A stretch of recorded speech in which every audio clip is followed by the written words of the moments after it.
At 73 years old, I never imagined I'd be sitting in my own living room listening to my daughter explain why I needed to pack my bags and move to Sunset Manor Nursing Home. The woman who used to climb into my lap for bedtime stories was now standing over me with a real estate brochure, telling me it was time to sell the family home and divide the proceeds. What she didn't know was that I'd been listening to these conversations for months, and I'd been preparing for this moment longer than any of them could imagine.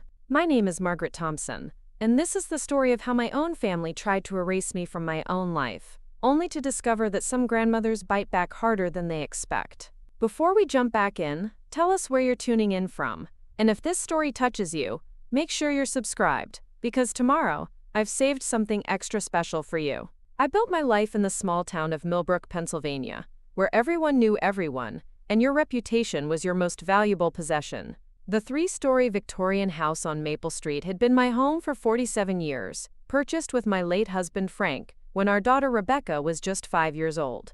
Frank had worked double shifts at the steel mill while I cleaned houses during the day and took in sewing at night, both of us dreaming of the day we could call something truly ours. When we finally saved enough for the down payment on 1247 Maple Street, I remember Frank carrying me over the threshold, while little Rebecca giggled and chased the moving men around our new living room.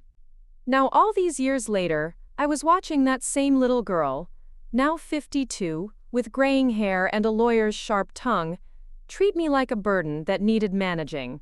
Rebecca had moved back into my house 3 years ago when her divorce left her financially strapped and emotionally shattered. She'd arrived on my doorstep with her 2 teenage sons, Marcus and Derek, promising it would just be temporary until she got back on her feet. I'd welcomed them with open arms, grateful for the company and the chance to be part of my grandsons' daily lives again. What started as temporary help had gradually transformed into something that made my stomach turn with each passing month. Rebecca had slowly taken over more and more of the household decisions, claiming she was helping me manage things I was too old to handle properly. First, it was taking over the grocery shopping because I apparently bought too many unnecessary items. Then she started handling my mail, saying she wanted to protect me from scam artists who targeted elderly people. When she began answering my phone and screening my calls, claiming she was filtering out telemarketers, I realized what was happening, but I didn't know how to stop it without causing a family war. The morning that changed everything started like any other Tuesday in October. I was sitting at my kitchen table, the same oak table where Frank and I had shared thousands of meals, reading the Millbrook Gazette and enjoying my coffee when I heard Rebecca's voice drifting down from upstairs. She was on the phone with someone, and her tone had that business-like quality she used when she thought she was being clever.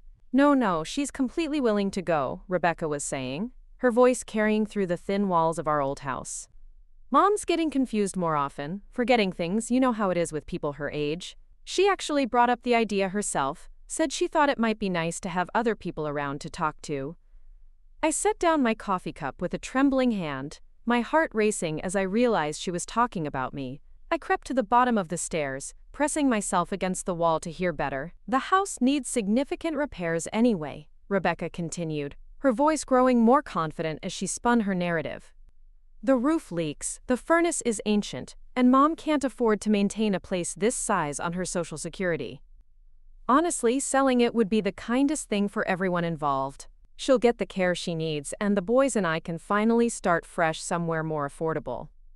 I felt like I'd been punched in the stomach. The roof had a small leak in the back bedroom that I'd been planning to fix come spring, but it was hardly the catastrophic problem Rebecca was describing. Preparing and narrating this story took us a lot of time, so if you are enjoying it, subscribe to our channel. It means a lot to us. Now, back to the story. The furnace was old but functional, and I'd been maintaining this house just fine for the 3 years since she'd moved in. Most shocking of all was her claim that I'd suggested moving to a nursing home myself, something that had never once crossed my mind. As I stood there listening to my daughter systematically dismantle my independence, I heard my grandson Marcus coming down the stairs. At 17, Marcus had always been the more thoughtful of my 2 grandsons, and I'd noticed him watching his mother's behavior with increasing discomfort over the past few months. "Grandma Maggie," he whispered, using the nickname he'd called me since he was small. "You weren't supposed to hear that, were you?" I looked into his young face, seeing concern there that his mother seemed incapable of showing. No, sweetheart, I don't think I was. Marcus shifted uncomfortably, glancing up the stairs where his mother's voice continued outlining her plans for my future. Grandma, you know you don't have to go anywhere you don't want to go, right? This is your house. The innocence in his question broke my heart. Here was a teenager who understood something his own mother had chosen to forget or ignore. I pulled Marcus into the kitchen, away from the stairwell, and poured him a glass of orange juice while I tried to figure out how to explain the situation without poisoning him against his mother. Marcus, honey, sometimes adults make decisions they think are best for everyone involved, even when those decisions hurt people they love, I said carefully. Your mother is going through a difficult time, and she's trying to solve problems the only way she knows how. Marcus sat across from me at the kitchen table, his young face serious beyond his years. But Grandma, this isn't her house to sell. And you're not sick or confused or anything like what she was saying on the phone. You take care of all of us, cook dinner every night, help me with my college applications, drive Derek to soccer practice when Mom's working late. You're like the most together person I know. His words warmed my heart even as they highlighted the central problem I was facing. Rebecca had been telling people, including apparently whoever was on the other end of that phone call, that I was declining mentally and physically when nothing could be further from the truth. At 73, I was in better health than many people 20 years younger. I walked 3 miles every morning, volunteered at the library twice a week, managed my own finances, and maintained my house and garden with minimal help. The sound of Rebecca's footsteps on the stairs sent Marcus back to his orange juice, both of us pretending we hadn't been having a serious conversation. Rebecca entered the kitchen with the satisfied expression of someone who'd just solved a complicated problem, and I felt a chill run down my spine as I realized how far her planning had progressed. Good morning, Mom, she said, kissing my cheek with the casual affection that made her manipulation so much more painful. I was just talking to Patricia Manning from Sunset Manor. She says they have a lovely room available in their assisted living wing, and they could have you moved in by the end of the month. I stared at my daughter, this woman I'd raised to be strong and independent, who was now calmly discussing shipping me off to a nursing home, as if it were as simple as choosing a restaurant for dinner. Rebecca, I haven't agreed to move anywhere. This is my home, and I'm perfectly capable of taking care of myself. Rebecca's expression shifted into what I'd come to recognize as her patient parent voice, the tone she used when she thought I was being difficult. Mom, we've talked about this. You're getting older, and this house is getting to be too much for you to handle. Wouldn't it be nice to have other people around, planned activities, meals prepared for you? The gaslighting was so smooth and confident that for a moment I almost questioned my own memory. Had we discussed this? Was I forgetting conversations where I'd expressed interest in moving to a nursing home? But then I caught Marcus's eye across the table, and his slight shake of the head confirmed what I knew to be true. This was the first I was hearing about any concrete plans for my future. Rebecca, I need to understand something, I said, keeping my voice calm despite the anger building in my chest. Are you saying you've already spoken to people at Sunset Manor about me moving there? Well, yes, Rebecca replied, her confidence wavering slightly as she seemed to realize she'd revealed more than she'd intended. I thought it would be good to explore our options, to be prepared for when the time comes. And when exactly did you decide the time had come? I asked, still maintaining my composure but feeling my grandmother instincts kick in. These were the same instincts that had helped me raise a daughter, manage a household, and navigate 47 years of homeownership. They were telling me that something was very wrong with this picture. Rebecca sat down across from me, reaching across the table to pat my hand in a gesture that felt more condescending than comforting. Mom, you've been showing signs. Forgetting things. Getting confused about conversations we've had. Last week you asked me the same question 3 times in one evening. I pulled my hand back, my patience finally reaching its limit. What question was that, Rebecca? She paused, her mouth opening and closing as she tried to remember an example that had apparently been significant enough to justify putting me in a nursing home, but not significant enough for her to actually recall. It was about Derek's soccer schedule, I think. Marcus looked up from his orange juice with obvious confusion. Mom, you're the one who keeps forgetting Derek's schedule. Grandma's the one who remembers when all his games are. The silence that followed Marcus's observation was deafening. Rebecca's face flushed red, as she realized her own son had just contradicted her carefully constructed narrative about my declining mental faculties. I watched her scramble to regain control of the conversation, and in that moment, I made a decision that would change everything. "Rebecca," I said, standing up from the table with a dignity I'd been suppressing for months, "I think it's time we had an honest conversation about what's really going on here." My daughter's eyes widened slightly, perhaps recognizing something in my tone that reminded her of the mother who'd raised her, the woman who'd worked 2 jobs to help pay for her college education, who'd supported her through her divorce, and who'd opened her home when she needed a place to rebuild her life. "You want to sell my house?" I continued, my voice growing stronger with each word. "You want to put me in a nursing home, and you want to take the proceeds from the sale to start fresh somewhere else. What you haven't considered is whether any of that is legal, ethical, or even possible." Rebecca's mouth opened to protest, but I held up my hand to stop her. For the first time in months, I felt like myself again, like Margaret Thompson, the woman who'd survived the Great Depression as a child, who'd worked her way through night school to become a bookkeeper, who'd raised a daughter as a single mother after Frank died, and who'd built a life worth protecting. "You see, sweetheart," I said, using the endearment with just enough edge to make my point clear, "there are a few things you've forgotten about your old mother. Things that are about to become very important to your future plans." The kitchen fell silent, except for the ticking of the grandfather clock Frank had bought me for our 20th wedding anniversary. Rebecca stared at me with an expression I hadn't seen since she was a teenager caught in a lie, while Marcus watched with fascination as his grandmother transformed before his eyes from a sweet old lady into someone who clearly had surprises left to reveal.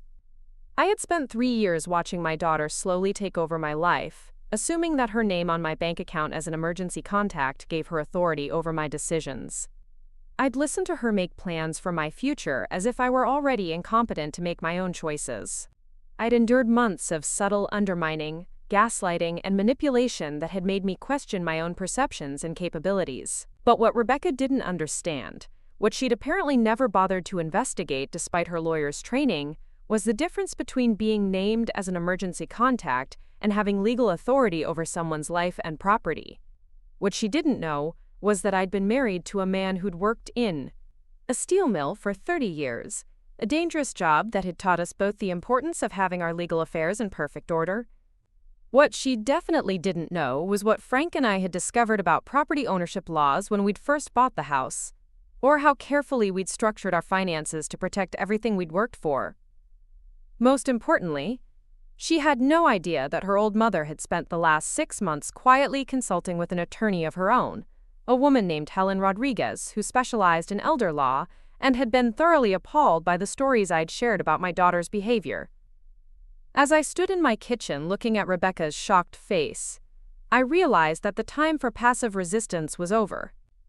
My daughter thought she was dealing with a confused old woman who could be managed and manipulated into compliance. She was about to discover that she'd underestimated the woman who'd raised her, and that her assumptions about inheritance, property law, and family authority were about to collide with some very inconvenient truths. The confrontation that was coming would change our family forever, but for the first time in 3 years, I felt like I was back in control of my own story. Rebecca wanted to treat me like a problem to be solved rather than a person to be respected, but she'd forgotten that problems have a way of fighting back when you least expect it. I smiled at my daughter, the same smile I'd given her when she was 5 years old, and thought she could convince me that the broken vase had mysteriously shattered itself, and prepared to teach her a lesson about respect that was apparently long overdue. The next morning, I woke up before dawn with the kind of clarity that only comes when you finally stop pretending everything is fine. I made my coffee in the pre-dawn darkness, savoring the quiet moments before Rebecca and the boys woke up, and I did something I hadn't done in months.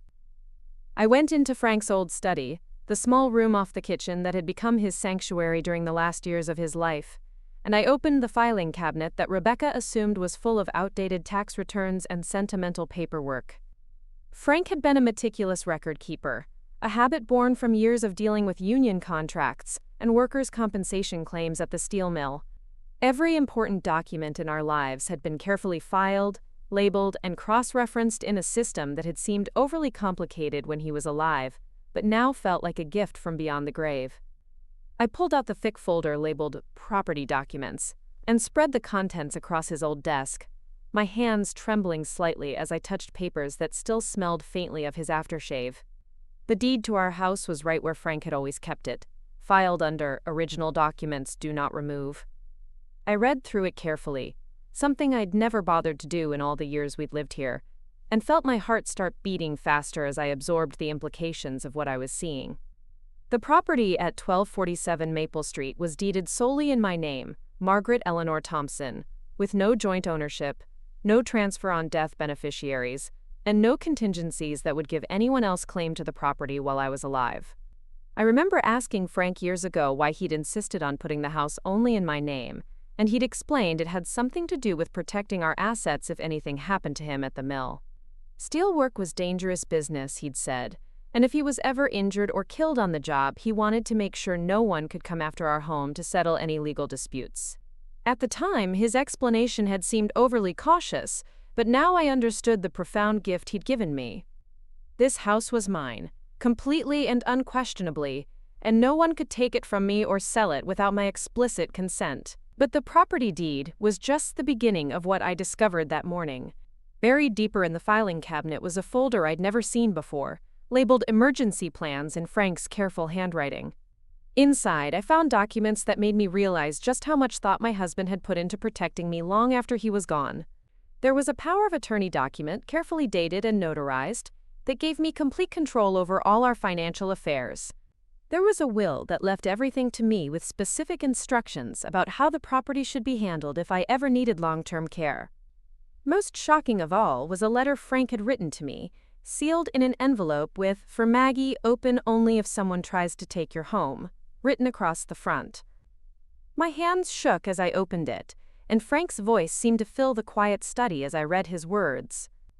"My dearest Maggie, if you're reading this, it means someone is trying to convince you that you can't take care of yourself, or that you need to give up the home we built together.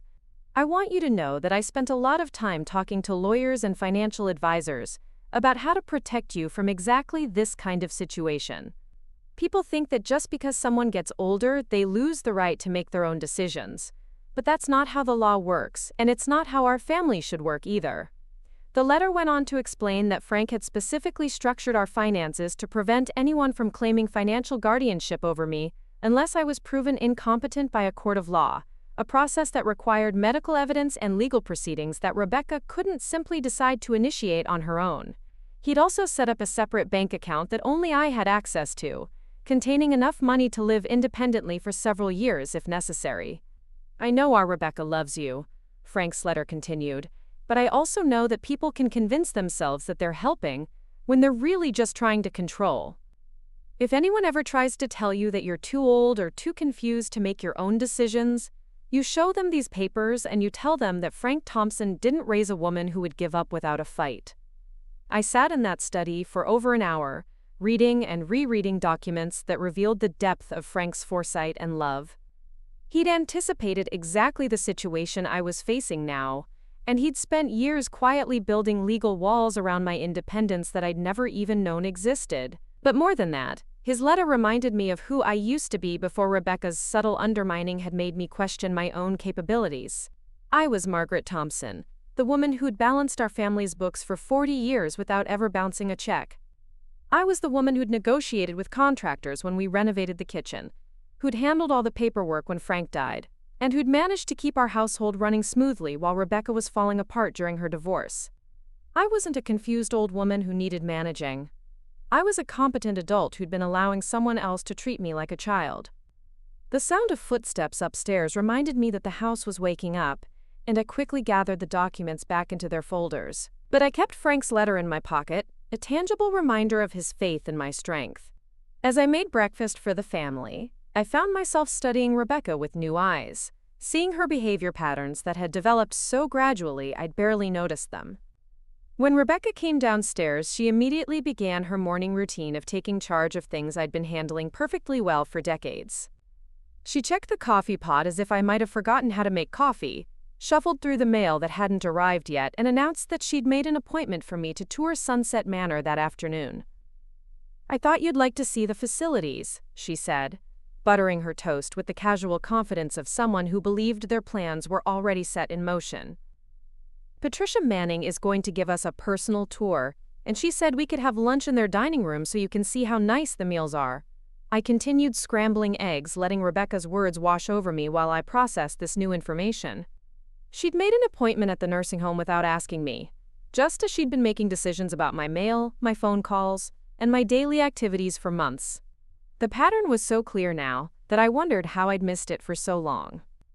"Rebecca," I said, turning away from the stove to face my daughter directly, "when exactly did I agree to tour Sunset Manor?" She paused with her coffee cup halfway to her lips, clearly not expecting the question. "Well, Mom, we talked about it yesterday, remember? You said you thought it might be nice to see what options were available." I felt Frank's letter crinkle in my pocket, reminding me of his words about people convincing themselves they were helping when they were really controlling. "No, sweetheart. What I remember is you telling me that you'd already spoken to someone there about moving me in by the end of the month. I don't recall agreeing to anything." The kitchen fell silent except for the sizzling of eggs in the pan. Rebecca's face went through a series of expressions, starting with confusion and moving toward the kind of frustrated patience she used when she thought I was being difficult. But this time, instead of backing down or questioning my own memory, I held her gaze steadily and waited for her response.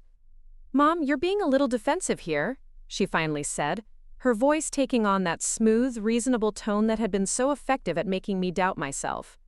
"I'm just trying to help you explore your options. There's nothing wrong with looking at different living situations." Marcus appeared in the doorway at that moment, drawn by the tension in the room, and I saw him glance between his mother and me, with the sharp awareness that teenagers develop when their family dynamics are shifting. Derek followed a moment later, younger and less attuned to emotional undercurrents but clearly sensing that something important was happening. "Good morning, boys," I said, serving their eggs with the same warm attention I'd been giving them every morning for 3 years. "Your mother and I were just discussing some changes she'd like to make to our living arrangements." Rebecca's eyes flashed with warning, clearly uncomfortable with me discussing family business in front of her sons, but I continued calmly. "She thinks I should move to Sunset Manor, the nursing home on the other side of town, so she and you boys can have the house to yourselves." Derek looked genuinely confused. "But Grandma Maggie, why would you want to move away from us? And why would we want the house without you in it?" The innocence in his question hit Rebecca like a slap. Here was her own 15-year-old son, expressing exactly the sentiment that should have been driving her decisions about our family's future.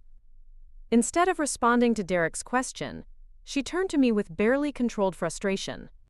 "Mom, you're oversimplifying the situation and confusing the boys," she said, her reasonable mask starting to slip. "This isn't about anyone wanting you to move away. This is about making sure you get the care and support you need as you get older." Marcus put down his fork and looked directly at his mother. "Mom, what kind of care does Grandma need that she's not getting here? She takes better care of herself than most people I know, and she takes care of all of us too." I watched Rebecca struggle to respond to her son's perfectly reasonable question. The truth was that I didn't need any care that I wasn't already providing for myself, and everyone in the family knew it. My supposed decline in mental faculties was a fiction Rebecca had created to justify her plans, and now her own children were calling her out on it. "It's not about what she needs right now," Rebecca said, her voice becoming more strained as she tried to maintain her narrative. "It's about being prepared for the future, about making sure she's in a safe environment where professionals can monitor her health and well-being." "But she is in a safe environment," Derek protested, his teenage logic cutting through his mother's careful phrases. "She's in her own house, where she's lived longer than I've been alive. How is that not safe?" I felt a surge of love for both my grandsons, these young men who could see clearly what their mother had chosen to ignore. They understood something that Rebecca seemed to have forgotten, that safety isn't just about medical monitoring and professional care. Sometimes the safest place for someone is exactly where they are, surrounded by people who love them, and a lifetime of memories that give their days meaning and structure. After breakfast, Rebecca left for work with a frustrated expression and a promise that we'd continue our conversation later. The boys headed off to school, leaving me alone in the house for the first time in months without feeling like I was being watched or managed. I used the privacy to call Helen Rodriguez, the elder law attorney whose card I'd been carrying in my wallet for 6 months. Helen's office was in a converted house downtown, the kind of warm, professional space that immediately put people at ease. When I'd first contacted her months ago, it had been more out of general concern than specific need. I'd read an article in the Millbrook Gazette about elder abuse and financial exploitation, and something about the descriptions had resonated with my growing discomfort about Rebecca's behavior. Helen had offered to meet with me for a consultation, and that initial conversation had opened my eyes to legal realities I'd never considered. "Mrs. Thompson," Helen said when I called that morning, "I was wondering when I'd hear from you again. How has your situation been developing?" I told her about the previous day's conversation, Rebecca's plans for Sunset Manor, and the appointment she'd made without my consent. Helen listened without interrupting, taking notes in the careful way that lawyers do when they're building a case. "Margaret, based on what you've told me, it sounds like your daughter is operating under some significant misunderstandings about her legal authority over your life and property," Helen said when I finished. "Has she shown you any legal documents that would give her the right to make these decisions on your behalf?" "No," I replied, "but she acts like having access to my bank account for emergencies gives her some kind of authority over everything I do." Helen's laugh was short and humorless. "Being an emergency contact or even having limited access to someone's bank account doesn't give you guardianship rights or property authority. Your daughter can't legally force you to move anywhere, sell your house, or make any major life decisions against your will, unless she goes through a very specific legal process that requires proving you're mentally incompetent." The relief I felt hearing those words was overwhelming. For months, I'd been operating under the assumption that Rebecca had some kind of legal right to make decisions about my future, that being my daughter gave her authority I couldn't challenge. Learning that I had far more control over my own life than I'd realized felt like stepping out of a dark room into bright sunlight. "What I'd like to do," Helen continued, "is schedule a formal meeting where we can review all your legal documents and discuss your options for protecting your independence. Based on what you've told me, it sounds like your late husband did excellent work setting up your financial protections, but you might want to consider some additional safeguards." We scheduled an appointment for the following week, and Helen recommended that I document any conversations with Rebecca about the nursing home plans, especially if she continued to claim that I'd agreed to things I didn't remember agreeing to. The idea of formally documenting my daughter's manipulation felt strange and sad, but I was beginning to understand that protecting myself might require treating family members like the potential threats they'd become. That afternoon, I did something I hadn't done in years. I called my sister Dorothy in Florida, the sister I'd grown apart from since Frank's death. Partly because Rebecca had gradually taken over managing my phone calls and social connections. Dorothy was 5 years younger than me, but had always been the more assertive of the two Thompson sisters, and I needed someone in my corner who remembered who I used to be before I'd started questioning my own judgment. "Maggie," Dorothy's voice was warm with surprise and pleasure. "I was just thinking about you yesterday.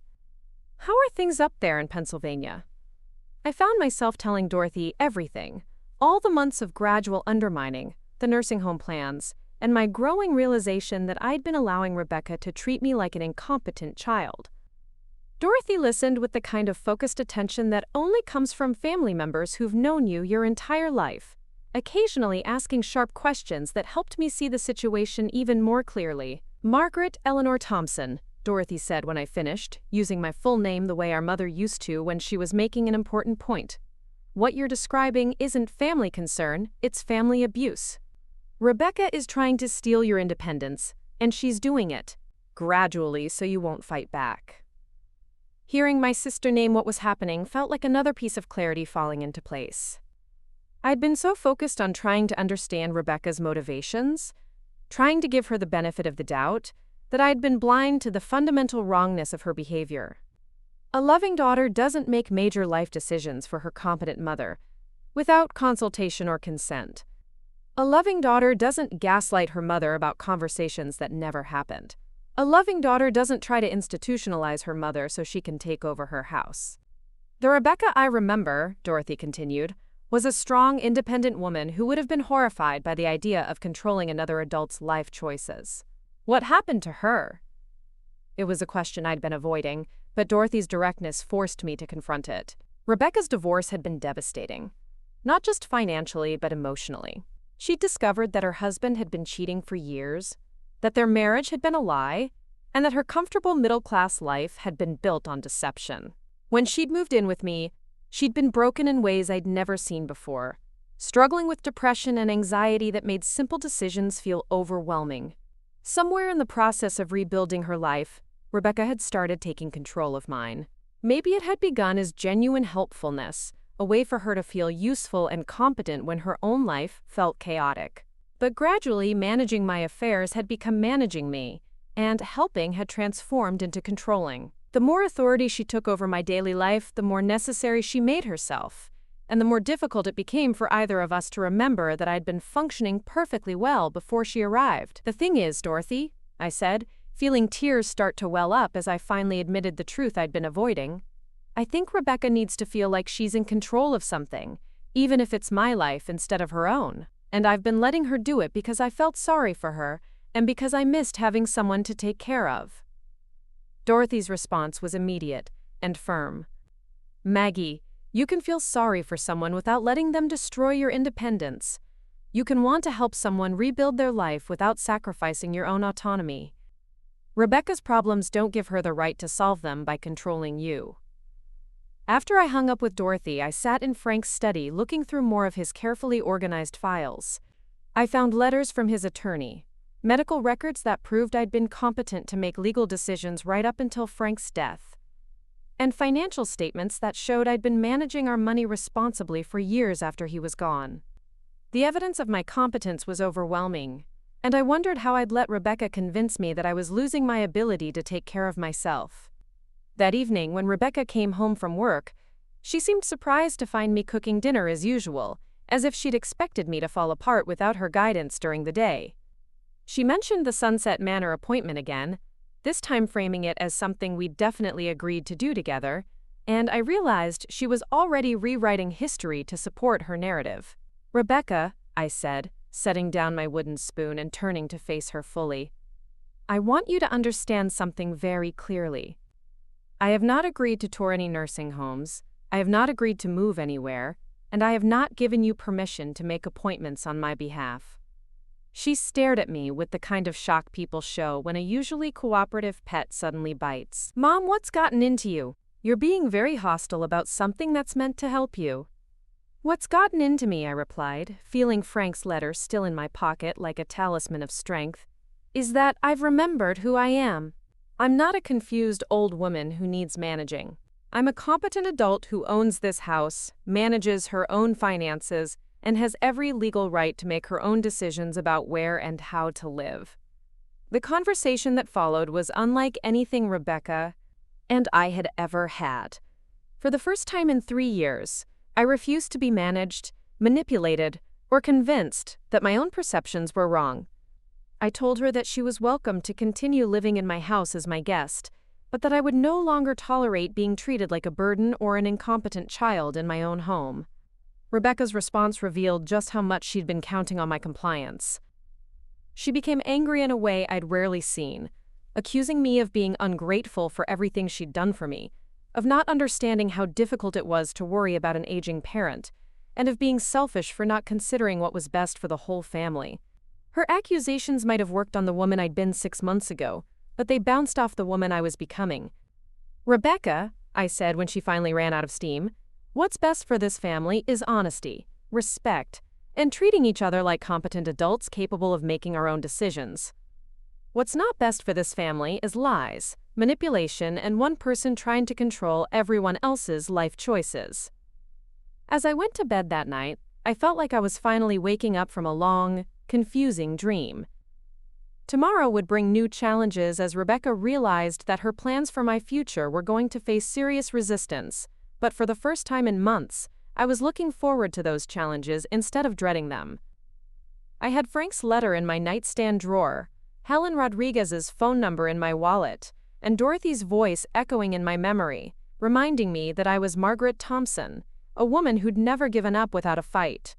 Rebecca had underestimated the grandmother she was trying to manage, and she was about to discover that some battles are worth fighting, especially when they're battles for your own independence and dignity. The morning Helen Rodriguez came to my house changed everything. I'd scheduled the meeting for a Tuesday when Rebecca would be at work, giving us privacy to discuss my situation without interruption.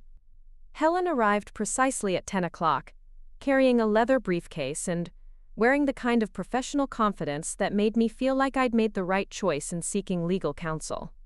I led her into Frank's study, where I'd laid out all the documents I'd discovered over the past week.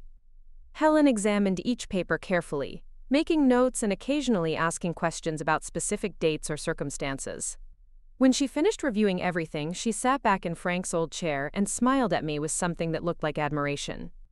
"Margaret, your husband was remarkably thorough in protecting your interests," she said, tapping the stack of documents with her pen.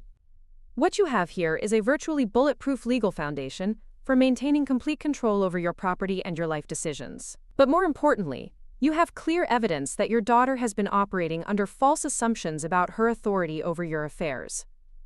Helen explained that Rebecca's access to my bank account as an emergency contact gave her no legal right to make decisions about my living arrangements, my property, or my health care, unless I was proven legally incompetent through a court proceeding. The process for establishing guardianship was complex, expensive, and required substantial medical evidence that I was unable to care for myself or make rational decisions. "Based on our conversations and what I've observed today," Helen continued, "any attempt to prove you incompetent would fail miserably. You're clearly alert, oriented, capable of understanding complex information, and able to make reasoned decisions about your own welfare. Your daughter would need to prove otherwise, and frankly, she can't." What Helen told me next made my blood run cold. She explained that there had been cases where family members had successfully manipulated elderly relatives into nursing homes by gradually isolating them from support systems, controlling their information about legal rights, and convincing them that they had no choice but to comply with family decisions. The process was often so gradual that victims didn't realize what was happening until they'd already lost their independence.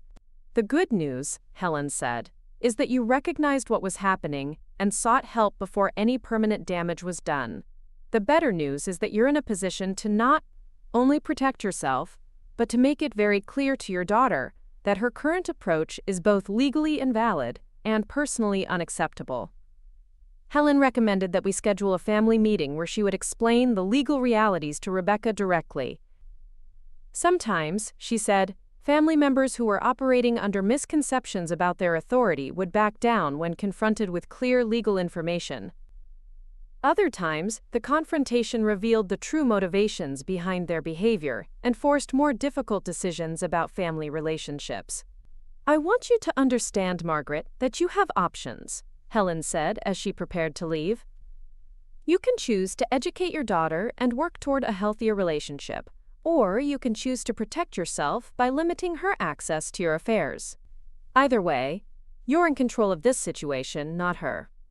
After Helen left, I spent the rest of the morning in Frank's study, reading through the documents again and feeling like I was seeing my life clearly for the first time in years. Frank had loved me enough to spend time and money protecting my future independence, even from our own family if necessary. He'd understood something about human nature that I'd been too trusting to recognize, that good people could do terrible things when they convinced themselves those things were justified. When Rebecca came home from work that evening, I was waiting for her in the living room with a calm determination I hadn't felt in years. I'd made dinner as usual, helped Derek with his homework, and listened to Marcus tell me about his day at school, all while preparing for a conversation that would either repair our relationship or reveal it was beyond repair. "Rebecca," I said as she settled into her usual chair with a glass of wine, "I've scheduled a family meeting for Thursday evening. Helen Rodriguez, my attorney, will be joining us to discuss some legal matters regarding the house and my living arrangements." The wine glass stopped halfway to Rebecca's lips. "Your attorney? Mom, what are you talking about? Why do you need an attorney?" I looked at my daughter. This woman I'd raised to be strong and independent, who had somehow become someone who thought she could control another adult's life without their consent. I need an attorney because you've been making plans for my future without my permission, and apparently without understanding the legal implications of what you're trying to do. Rebecca set down her wine glass with a sharp click against the side table. Mom, I'm trying to help you. Everything I've done has been for your own good, to make sure you're safe and cared for as you get older. And that's exactly what we need to discuss with Helen, I replied calmly. Because there seems to be some confusion about what you're legally entitled to do for my own good, and what requires my explicit consent. The expression on Rebecca's face shifted from confusion to something darker, something that looked like anger mixed with fear. For the first time since she'd moved in with me, she seemed to understand that her assumptions about controlling my future might be wrong. I don't understand why you're being so hostile about this, she said, her voice taking on the reasonable tone she used when she wanted to make me feel like I was being irrational. All I've done is research options for when you need more care than I can provide at home. Rebecca, I said, feeling Frank's strength flowing through me. You made an appointment at a nursing home without asking me. You told them I was confused and declining mentally when you know that's not true. You've been handling my mail, screening my phone calls, and making decisions about my daily life, as if I were a child who couldn't be trusted to manage my own affairs. The silence that followed was thick with tension. Rebecca stared at me like she was seeing a stranger, and maybe she was. The compliant, easily managed woman she'd been living with for 3 years was gone, replaced by someone who wouldn't be manipulated or controlled. I think, Rebecca said slowly, that you're overreacting to some misunderstandings. Maybe this attorney is filling your head with ideas about family conflicts that don't really exist. I almost laughed at the irony. Here was Rebecca, who'd spent months gaslighting me about my own mental faculties, now suggesting that my attorney was manipulating me into seeing problems that weren't real. The projection was so complete it would have been amusing if it weren't so revealing about her mindset. The only misunderstanding here, sweetheart, I said, using the endearment with just enough edge to make my point clear, is your belief that being my daughter gives you authority over my life and property that you don't actually have. Thursday evening arrived with the weight of an approaching storm. I'd spent 2 days watching Rebecca alternate between attempts to convince me that the family meeting was unnecessary and obvious preparations for what she seemed to expect would be a battle. She'd made several phone calls in hushed tones, and I'd overheard her telling someone that her mother was acting out because of some outside influence. Helen arrived at 7 o'clock sharp, professional and calm in a way that immediately shifted the energy in the room. I'd asked Marcus and Derek to join us, partly because they were part of the family, and partly because I wanted witnesses to what was about to unfold. Rebecca had protested their inclusion, claiming it wasn't appropriate to involve children in adult family business, but I'd insisted that 17 and 15 were old enough to understand how families should treat each other. Thank you all for meeting with me this evening, Helen began, settling into a chair I'd placed strategically across from Rebecca. Margaret asked me to join this family discussion because there seemed to be some misunderstandings about legal authority and decision-making rights regarding her property and personal care. Rebecca immediately went on the offensive. I appreciate you taking an interest in our family situation, but I'm not sure why legal intervention is necessary. This is really just a matter of adult children helping their aging parent make good decisions about their future. Helen's smile was polite but firm. Actually, Rebecca, that's exactly the misunderstanding we need to address. Adult children don't have legal authority to make decisions for their parents, unless those parents are proven legally incompetent through a court proceeding. Being concerned about someone's welfare doesn't grant you legal guardianship over their life choices. I watched Rebecca's face carefully as Helen explained the legal reality she'd been ignoring. The property deed that gave me sole ownership of the house meant that no one could force me to sell it or move out of it without my consent. My financial accounts, while listing Rebecca as an emergency contact, didn't give her authority to make major financial decisions on my behalf. Most importantly, my demonstrated competence in managing my own affairs meant that any attempt to prove me legally incompetent would fail. But she's showing signs of decline, Rebecca protested, her reasonable mask starting to slip. She forgets conversations we've had, gets confused about appointments, needs help managing complex decisions. Marcus cleared his throat from his spot on the couch. Mom, that's not true. Grandma remembers everything. You're the one who's been forgetting stuff, and then claiming she forgot it. The silence that followed Marcus's contradiction was deafening. Here was Rebecca's own son, calling out her lies in front of a lawyer and the rest of the family. Rebecca's face flushed red as she realized that her carefully constructed narrative about my declining mental state had just been demolished by someone who lived in the house and witnessed our daily interactions.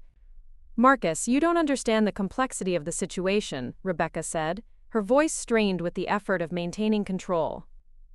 There are things about caring for elderly family members that you're too young to comprehend. Derek, emboldened by his brother's honesty, spoke up from the other end of the couch. Like what, Mom? Like the fact that Grandma takes care of all of us instead of the other way around? Like how she remembers all our schedules and appointments when you forget them? Like how she's the one who helps us with homework and drives us places and makes sure we eat real food? Helen had been taking notes throughout this exchange, and I could see her documenting the family dynamics that contradicted Rebecca's claims about my incompetence. When she looked up from her notepad, her expression was serious, but not unkind. Rebecca, I think we need to have an honest conversation about what's really driving your concerns about your mother's living situation, Helen said.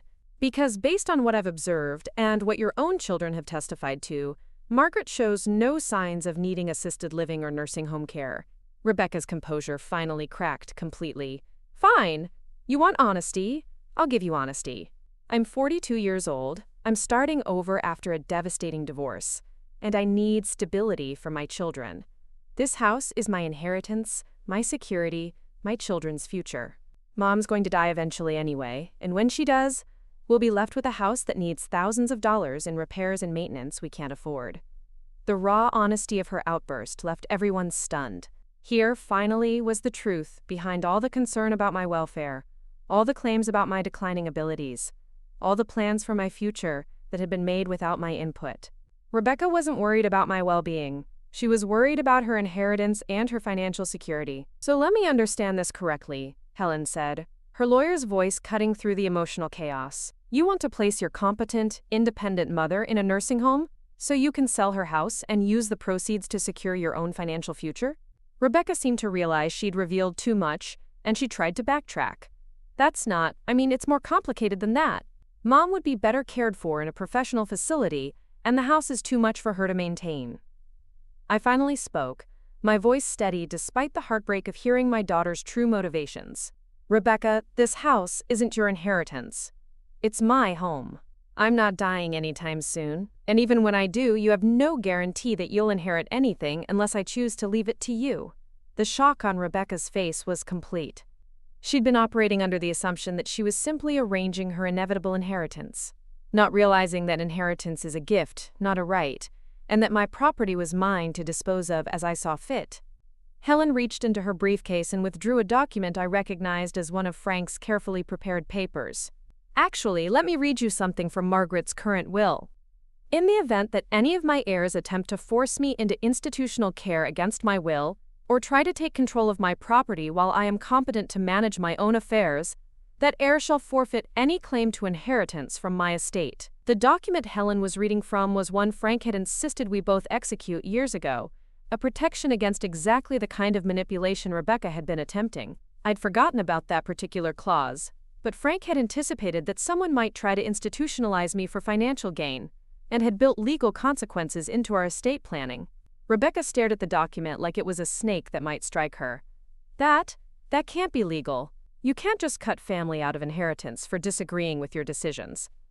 Actually, Helen replied calmly, you can absolutely structure your will to discourage specific behaviors, including attempts to manipulate or control the testator. This clause is perfectly legal and enforceable.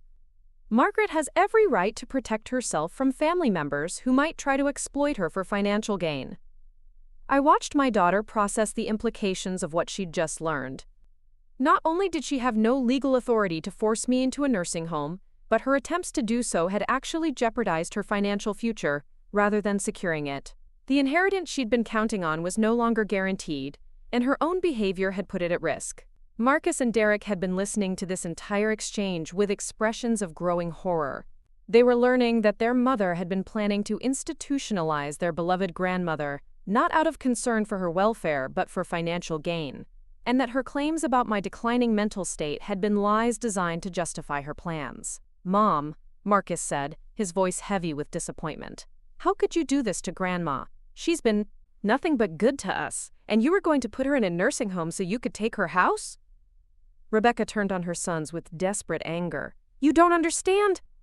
I'm trying to secure your futures, trying to make sure we have stability and security. Everything I've done has been for this family." "No," Derek said, standing up from the couch, with the moral clarity that sometimes comes with youth. "Everything you've done has been for yourself. Grandma is family, too, and she deserves better than being lied about and manipulated so you can steal her house." The word steal hung in the air like an accusation that couldn't be taken back. Derek had named what Rebecca was attempting to do, stripping away all the justifications about care and concern and revealing the financial exploitation at the heart of her plans. Helen closed her notepad and looked around the room at a family that had been fundamentally changed by the evening's revelations. "I think everyone needs time to process what we've discussed tonight. Margaret, you're in complete control of your property and your living arrangements, and no one can change that without your consent. Rebecca, I'd strongly recommend that you reconsider your approach to your relationship with your mother, because your current path is both legally invalid and ethically questionable."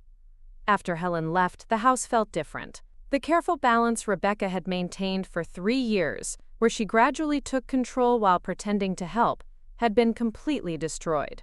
She could no longer claim authority she didn't have, couldn't gaslight me about my own mental faculties, and couldn't count on the inheritance she'd been planning to claim. Marcus and Derek both hugged me before going upstairs to do homework, and I could see in their eyes a new understanding of family dynamics and moral clarity about right and wrong. They'd learned that love doesn't justify control, that concern doesn't excuse manipulation, and that family members who truly care about each other don't lie to exploit each other for financial gain. Rebecca sat in the living room for a long time after everyone else had gone upstairs, staring at the wall like she was trying to figure out how her carefully laid plans had unraveled so completely. When she finally looked at me, her expression was a mixture of anger, fear, and something that might have been shame. "What happens now?" she asked, her voice small and uncertain in a way I hadn't heard since she was a child. I looked at my daughter, this woman I'd raised to be strong and independent, who had somehow become someone who thought financial security justified betraying family trust. The disappointment was overwhelming, but underneath it was still love, complicated and conditional now, but real. "Now," I said, "you decide what kind of person you want to be and what kind of relationship you want to have with your mother. Because the relationship where you control my life and plan my future without my consent is over as of tonight." As I went to bed, I felt like I was closing the door on one chapter of my life and opening another. Rebecca's true motivations were finally out in the open. My legal protections were clear and enforceable, and my grandsons had witnessed the importance of standing up for what's right, even when it's difficult. Tomorrow would bring new challenges as Rebecca decided whether to fight the new reality or accept it. But tonight I was sleeping in my own bed, in my own house, secure in the knowledge that no one could take either away from me without my permission. Frank's protections had held, Helen's legal expertise had prevailed, and I had finally remembered who I was. Margaret Thompson, a woman who owned her own home and controlled her own destiny. The weeks following our family meeting felt like living in the aftermath of an earthquake. Rebecca didn't speak to me for 3 days after Helen's visit, moving through the house like a ghost, carrying the weight of her exposed motivations. When she finally broke her silence, it wasn't with an apology or acknowledgement of wrongdoing, but with a new strategy that revealed just how far she was willing to go to salvage her plans. "I've been thinking about what happened the other night," Rebecca said over breakfast, her voice carefully controlled and reasonable. "I think maybe you're right that I overstepped some boundaries, but I'm still concerned about your isolation here. Maybe instead of Sunset Manor, we could look into getting you some in-home care, someone to help with the heavier housework, and provide companionship during the day." I paused with my coffee cup halfway to my lips, recognizing the manipulation tactic immediately. Rebecca was retreating from her nursing home plans but still trying to establish the narrative that I needed care and supervision. The suggestion of in-home help was designed to sound reasonable and caring, while still positioning me as someone who couldn't manage independently. "Rebecca, what heavy housework exactly do you think I need help with?" I asked, genuinely curious about how she would support this new claim. She gestured vaguely around the kitchen. "Well, the house is so big, and cleaning stairs can be dangerous at your age. Plus, having someone here during the day would give me peace of mind when I'm at work." Marcus looked up from his cereal with the kind of expression teenagers master when adults are being ridiculous. "Mom, Grandma cleans this whole house every week, including the stairs. She's in better shape than most people half her age. What are you talking about?" Rebecca's face flushed with frustration at her son's continued refusal to support her narrative about my declining capabilities. "Marcus, you don't understand the complexities of aging. Sometimes people need help before they're willing to admit it." "Or sometimes," Derek added with the brutal honesty of a 15-year-old, "people make up problems that don't exist because they want to control other people's lives." I watched Rebecca struggle with the reality that her own children had become my strongest advocates, refusing to participate in the fiction she was trying to create about my need for care. Their clear-eyed assessment of my actual capabilities was undermining every argument she tried to make about my supposed decline. Over the next several days, Rebecca attempted various versions of this new strategy. She suggested that I might benefit from a medical alert system, implying that I was at risk of falling or having medical emergencies while alone. She recommended that we hire a lawn service because yard work was too strenuous for someone my age, despite the fact that I'd been maintaining our modest garden without difficulty. She even proposed getting me a cell phone with GPS tracking, framing it as a safety measure for when I went on my daily walks. Each suggestion was presented with loving concern, but underneath was the same fundamental assumption that had driven her nursing home plans: that I was no longer capable of managing my own life and needed other people to make decisions about my safety and welfare. The difference was that now she was trying to establish this control gradually, hoping that small concessions would eventually add up to the authority she'd failed to claim through more direct means. I found myself documenting these conversations in a notebook, following Helen's advice about keeping records of ongoing manipulation attempts. The pattern was clear and disturbing. Rebecca couldn't accept that her plans had been defeated, so she was trying different approaches to achieve the same goal of controlling my independence. The situation escalated when Rebecca began reaching out to other family members and friends, apparently hoping to build support for her concerns about my welfare. I discovered this when my neighbor Eleanor Patterson stopped by one afternoon with a casserole and a worried expression. "Margaret, I hope you don't mind me asking, but Rebecca called me yesterday and said she was concerned about you living alone in this big house," Eleanor said, settling into my kitchen with the careful manner of someone delivering unwelcome news.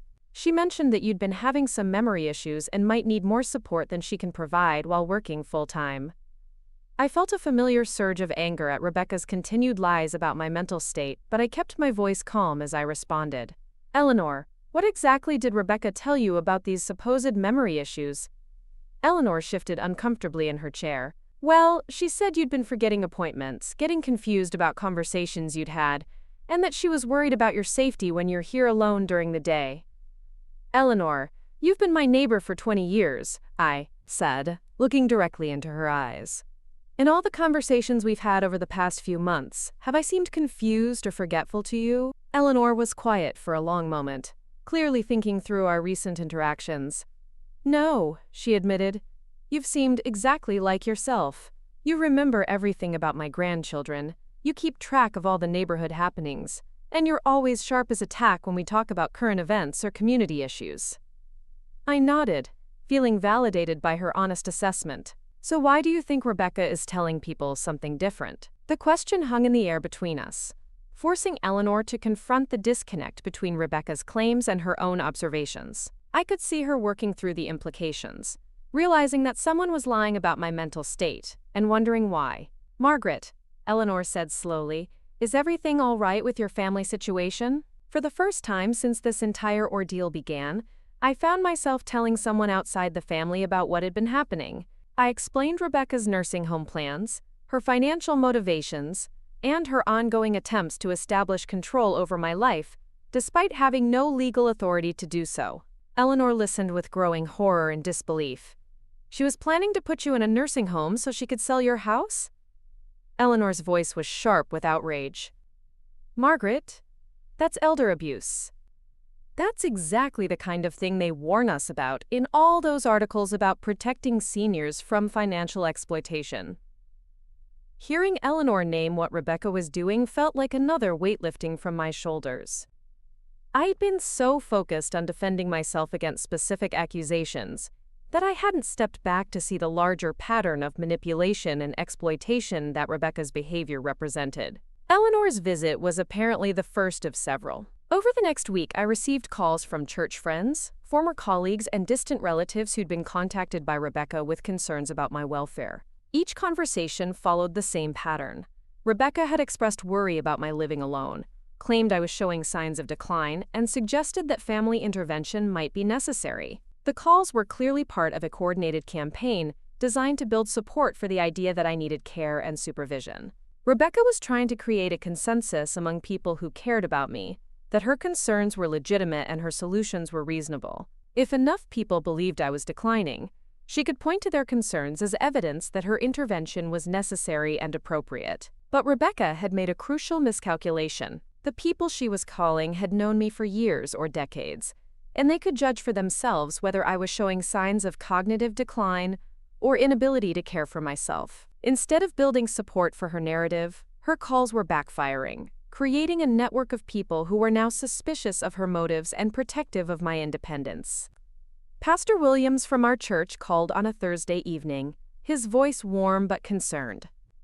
Margaret, I wanted to check in with you directly because I received a call from Rebecca that left me somewhat puzzled. I invited him to explain what Rebecca had told him, and his account was consistent with the pattern I'd been documenting. Rebecca had expressed concern about my living alone, suggested I was having difficulty managing household tasks, and implied that family members were worried about my safety and decision-making abilities. Margaret, I have to tell you honestly that nothing Rebecca described matches my observations of you during our recent interactions, Pastor Williams said. You've been actively involved in church activities, you remember details about congregation members and their families, and you've shown no signs of confusion or difficulty managing your affairs. I felt grateful for his honesty and his willingness to trust his own observations over Rebecca's claims. Pastor Williams, I'm wondering if you could help me understand something from a spiritual perspective. If an adult child believes their parent needs care, but the parent is competent and disagrees, what are the ethical obligations of each person in that situation? His answer was thoughtful and clear. From a Christian equal standpoint, honoring your parents doesn't mean controlling them or making decisions for them against their will. It means respecting their dignity, their autonomy, and their right to make their own choices, as long as they're capable of doing so. Adult children who try to force their competent parents into living situations they don't want are violating the principle of treating others as they would want to be treated. Pastor Williams' perspective provided moral clarity that complemented the legal framework Helen had established. I wasn't just legally entitled to make my own decisions about where and how to live. I was morally entitled to that autonomy as well. And Rebecca's attempts to override my choices were ethically wrong regardless of her stated motivations. The breaking point came when Marcus told me that Rebecca had scheduled an appointment with his school counselor to discuss family stress related to caring for an aging grandparent. She'd apparently told the school that the boys were struggling with the responsibility of helping care for me, and that she was exploring options for reducing their burden. Grandma, she's telling people at school that you're like a burden we have to take care of, Marcus said, his voice tight with anger. She made it sound like we're missing school activities and falling behind in our grades because we have to help you with basic stuff. Derek nodded vigorously, which is completely crazy because you help us way more than we help you. You drive us places, help with homework, make sure we eat real food, and remember all our schedules. If anything, we're the burden on you, not the other way around. I realized that Rebecca's campaign had expanded beyond trying to convince community members that I needed care. She was now involving the boys' school, potentially creating official documentation of her claims about my supposed needs and their supposed caregiving burden. This crossed a line from private family manipulation into public institutional involvement. I called Helen Rodriguez the next morning and explained the escalating situation. Helen listened carefully, taking notes about each incident and asking specific questions about who Rebecca had contacted and what claims she'd made. Margaret, What Rebecca is doing now constitutes harassment and potentially defamation, Helen said when I finished. She's making false statements about your mental and physical condition to multiple people in your community, and she's involving institutional authorities like schools in her campaign. This has moved beyond family disagreement into actionable legal territory. Helen recommended that we send Rebecca a formal cease and desist letter, requiring her to stop making false claims about my mental state and to cease contacting community members with concerns about my welfare. The letter would also establish clear boundaries about her behavior going forward and document her pattern of manipulation for potential future legal proceedings. The goal isn't necessarily to take legal action against your daughter, Helen explained, but to make it absolutely clear that her current behavior is legally problematic and must stop immediately. Sometimes a formal legal intervention is what it takes to break through someone's denial about the inappropriateness of their actions. When I told Marcus and Derek about the cease and desist letter, their relief was visible. They'd been watching their mother's increasingly desperate attempts to build support for claims they knew were false, and they were tired of being asked to participate in a narrative that contradicted their daily observations. "Maybe now she'll stop trying to convince everyone that you're losing your mind," Derek said. "It's been really hard listening to her tell people stuff about you that we know isn't true." Marcus nodded agreement. "And maybe she'll realize that lying about someone to try to control their life is wrong, even if that person is your own mother." The cease and desist letter was delivered to Rebecca at her workplace, a decision Helen had recommended to ensure she received it promptly, and to emphasize the serious legal nature of her behavior. When Rebecca came home that evening, her face was pale and her hands were shaking as she confronted me in the kitchen. "How could you have a lawyer send me legal threats?" she demanded, waving the letter like evidence of betrayal. "I'm your daughter, and everything I've done has been out of love and concern for your welfare." I looked at Rebecca calmly, feeling the strength that came from knowing I was legally and morally in the right. "Rebecca, the letter simply asks you to stop making false statements about my mental and physical condition to members of our community. If your actions were truly motivated by love and concern, you should have no problem agreeing to those terms." Rebecca's response revealed just how far she'd moved from reality in her determination to justify her behavior. She claimed that she wasn't making false statements but sharing legitimate concerns, that community members had a right to know about elderly residents who might need help, and that my resistance to her intervention was actually evidence that I needed it. "The fact that you're fighting so hard against people who are trying to help you shows that your judgment is impaired," she said, her voice taking on the confident tone of someone who'd convinced herself that opposition to her control was proof of incompetence. "Healthy, rational people don't hire lawyers to threaten their own children." I stared at my daughter in amazement, realizing that she'd constructed a circular logic where any resistance to her authority was evidence that her authority was necessary. In Rebecca's mind, my refusal to be controlled had become proof that I needed to be controlled, and my competence in protecting myself was somehow evidence of my incompetence.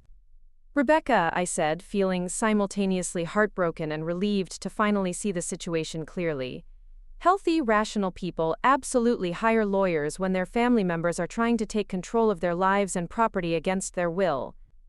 What's not healthy or rational is believing that you have the right to make major life decisions for another competent adult without their consent." The conversation that followed was unlike any we'd ever had.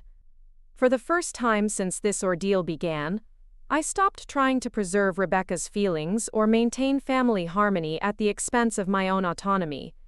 I told her that her behavior over the past months had been manipulative, dishonest, and abusive, and that it would stop immediately, or she would need to find somewhere else to live.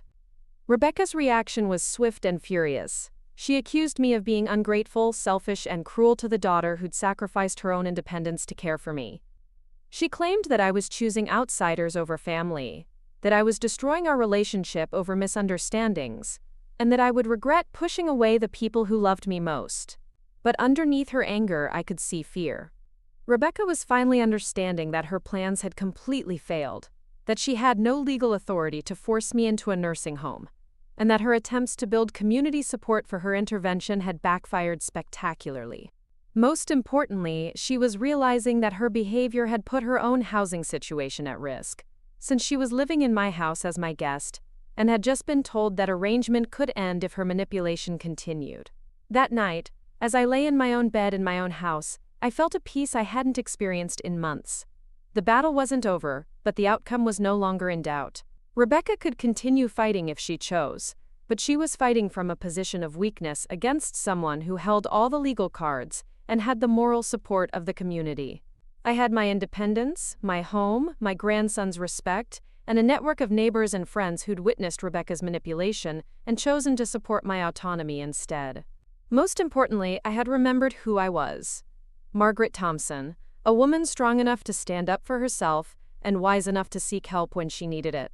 6 months later, I stood in my kitchen making Thanksgiving dinner for the family I'd chosen to keep. The house smelled like cinnamon and sage, and through the window I could see Marcus raking leaves in the yard while Derek helped his girlfriend carry groceries in from her car. The scene was peaceful in a way I'd forgotten was possible during those months when every day felt like a battle for my own independence. Rebecca had moved out 3 weeks after receiving the cease and desist letter. She'd found a small apartment across town and taken a weekend job to supplement her income, forced to rebuild the financial security she'd thought she could claim by controlling my life.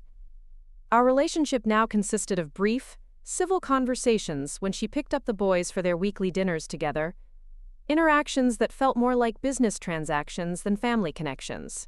The transformation hadn't happened overnight. Rebecca had spent several more weeks trying different approaches to salvage her plans, each attempt becoming more desperate and transparent. She'd suggested that I might want to sell the house anyway and move somewhere smaller, perhaps a nice condo where she and the boys could visit regularly. When I declined, she'd proposed that I might consider letting her buy the house from me at a below-market price, allowing me to use the proceeds for a comfortable retirement while keeping the property in the family. Each suggestion was still based on the same fundamental assumption that had driven all her previous schemes: that my property was really her inheritance and that my independence was less important than her financial security. She couldn't seem to grasp that the house was mine to keep for as long as I chose, regardless of what arrangements might be more convenient for her future plans. The final break had come when Rebecca made one last attempt to convince Marcus and Derek that I was being influenced by outside forces who didn't have the family's best interests at heart. She'd taken them to dinner and spent the evening explaining that lawyers and neighbors were filling my head with ideas about family conflicts that didn't really exist, and that she was the only one who truly understood what was best for me as I aged. Marcus had come home that night and repeated the entire conversation to me, his voice heavy with disappointment. "Grandma, she actually tried to convince us that you hiring a lawyer was proof that someone was manipulating you. She said people who really cared about family would work things out privately instead of getting outsiders involved." Derek had been even more direct in his assessment. "She basically said that if we really loved you, we'd help convince you to go along with her plans. She made it sound like respecting your choices was somehow being disloyal to the family."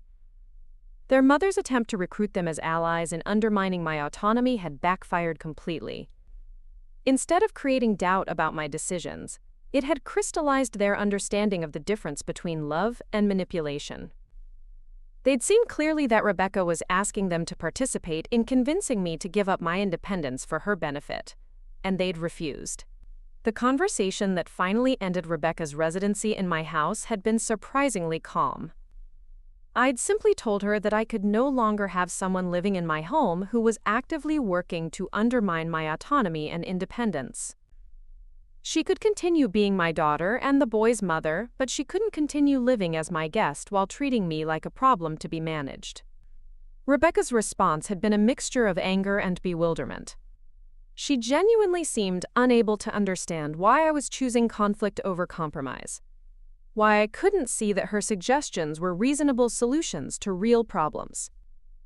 In her mind, she was still the loving daughter trying to help her aging mother make good decisions, and I was the stubborn elderly woman too proud to accept necessary help. "You're going to regret this," she'd said as she packed her belongings. "When you're sitting in this big house all alone, dealing with maintenance problems you can't handle and emergencies no one will know about, you'll wish you'd listened to family instead of strangers." I'd watched her load boxes into her car with a mixture of sadness and relief. Rebecca was still my daughter, and I still loved her, but I'd learned that love doesn't require accepting abuse, even when that abuse comes wrapped in concern and family loyalty. Sometimes protecting the people you love means protecting yourself from them, especially when they've proven they're willing to sacrifice your well-being for their own benefit. Now, months later, my life had settled into a rhythm that felt both familiar and new. I still took my daily walks through the neighborhood, still volunteered at the library, still maintained my house and garden with the same competence I'd always shown. But there was a lightness to my days that had been missing during those months of constant vigilance against manipulation and control. Marcus and Derek had chosen to stay with me rather than move to Rebecca's apartment, a decision that had required careful legal documentation to ensure Rebecca maintained her parental rights while acknowledging their preference for stability. At 17 and 15, they were old enough to have input into their living arrangements, and they'd chosen the home where they felt most supported and understood. Their presence had transformed my house from the empty nest it might have become into a vibrant family home again. Marcus was applying to colleges with my help, and his essays about overcoming family conflict to stand up for what's right had impressed several admissions officers. Derek was thriving in school and had started bringing friends over regularly, turning my kitchen into an informal gathering place for teenagers who appreciated home-cooked meals and adult conversation. The community response to our family situation had been overwhelmingly supportive. Word had spread about Rebecca's attempt to institutionalize me for financial gain, and neighbors who might have been sympathetic to concerns about an elderly woman living alone had instead rallied around protecting my independence. Eleanor Patterson had organized an informal neighborhood watch system, where people checked on each other regularly but respected everyone's autonomy and privacy. Pastor Williams had used our situation as the basis for a sermon about honoring parents through respect rather than control, and several congregation members had approached me afterward to share their own stories of family members who'd tried to take over their lives in the name of caregiving. The solidarity I'd found with other people who'd faced similar manipulation had been healing in ways I hadn't expected. Helen Rodriguez had become more than just my attorney. She'd become a friend and advocate who'd helped me understand that standing up for my rights wasn't selfish or family destructive but necessary and healthy. She'd also connected me with other clients who'd faced similar situations, creating an informal support network of people who'd successfully defended their independence against well-meaning but misguided family intervention. On this Thanksgiving afternoon, as I put the finishing touches on dinner, I reflected on how much had changed since that morning, when I'd first overheard Rebecca planning my future without my input. The woman who'd questioned her own perceptions and capabilities was gone, replaced by someone who trusted her own judgment and refused to be gaslit about her own competence. Marcus appeared in the kitchen doorway, his face flushed from yard work, and his smile warm with genuine affection. "Grandma, Derek's girlfriend Sarah wants to know if there's anything she can help with. She feels weird about coming to dinner and not contributing anything." I smiled at the consideration behind the offer. "Tell Sarah she can help by setting the table, and let her know that the best contribution she can make is being someone who makes Derek happy." As we gathered around the dining room table that evening, I looked at the faces of the people I'd chosen to share my holiday with. Marcus and Derek, who'd shown moral courage beyond their years. Sarah, who'd been welcomed into our family circle with open arms. Eleanor from next door, who'd become a treasured friend. And Pastor Williams, who'd provided spiritual guidance during my darkest moments of doubt. Rebecca was notably absent, having declined my invitation to join us. She was spending the holiday with friends from work, still maintaining the narrative that she was the victim of family conflict, rather than the cause of it. The boys had invited her, but she'd refused, claiming it would be too awkward to share a meal with people who'd supported my lawyer's agenda over family loyalty. As we passed dishes around the table and shared what we were grateful for, I realized that this was what family was supposed to feel like. Supportive without being controlling, caring without being manipulative, protective without being possessive. The people around my table had chosen to love me in ways that honored my autonomy and respected my dignity, and I'd learned to choose them in return. Derek raised his glass of cider in a toast. "To Grandma Maggie for teaching us that love means respecting people's choices, not trying to control them." Marcus nodded and added, "And for showing us that standing up for what's right is worth it, even when it's hard and even when it's family you have to stand up against." As we clinked glasses around the table, I felt Frank's presence in the room. the ghost of the man who'd loved me enough to protect my future independence even after his death. His careful planning had given me the legal tools to defend myself, but more importantly, his faith and my strength had reminded me of who I was when I'd almost forgotten. 6 months ago, I'd been a woman allowing her daughter to plan her future without her consent, questioning her own capabilities and accepting manipulation as family concern. Tonight, I was surrounded by people who'd chosen to love me properly, living in the home I'd successfully defended, secure in the knowledge that my independence was mine to keep for as long as I was capable of maintaining it. The house on Maple Street was still mine, filled with laughter and warmth, and the kind of family bonds that strengthen rather than constrain. Rebecca had tried to take my home and my autonomy, but she'd only succeeded in helping me discover how strong I really was and how many people were willing to stand with me when I finally decided to stand up for myself. As I went to bed that night in my own house, surrounded by the sounds of young people cleaning up after a meal we'd shared as equals, I felt grateful for the battle I'd been forced to fight. It had cost me one relationship but had deepened and strengthened all the others, and it had reminded me that home isn't just a place you own, but a space where you're loved for who you are, not controlled for who others think you should become. Up next, you've got 2 more standout stories right on your screen. If this one hit the mark, you won't want to pass these up. Just click and check them out.